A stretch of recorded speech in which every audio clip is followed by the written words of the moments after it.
Sometimes I wonder if people even know that I have 6 fur babies, 5 dogs, 1 cat, and I have my man, and we also have 2 RVs that we keep everyone in. We have a travel trailer and a van. The travel trailer never moves. It stays stationary at an RV park.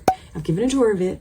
And then the RV van, which I haven't given an official tour of it, but I gave like a pre-tour on my Blog and Brandi YouTube channel, and I'm going to put the tour on here soon. A lot of people are like, oh, you know, why do you have all those RVs? And it's honestly because our dogs are our fur babies. Those are our babies. And if you haven't watched my story about why I even started RVing, part of it is because we lost our child, okay? We made a terrible decision.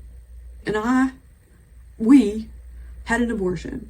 And we got rid of our child. And that's what led us and led me to RV, was to go through this healing process. And I just look so ugly crying right now. But rescuing these animals have become like a form of healing. RVing and traveling has become a form of healing. And, you know, we lost animals and we lost our child. It's been hard to share all of that with you when we go through it. But I've had 6 RVs. We have had the travel trailer, the original travel trailer that I bought. And then we had 2 vans. And then we got the motorhome. And then we sold the motorhome, and we got another travel trailer and RV van. It's like having our life on wheels. And so we were able to take the business and the dogs and not have to call somebody and have everybody be watched.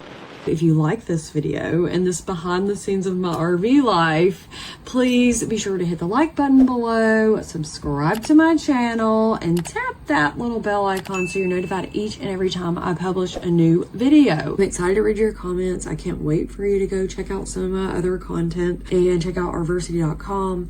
Subscribe to my newsletter. All those links are in the description below. I love you, and I'll see you in the next video.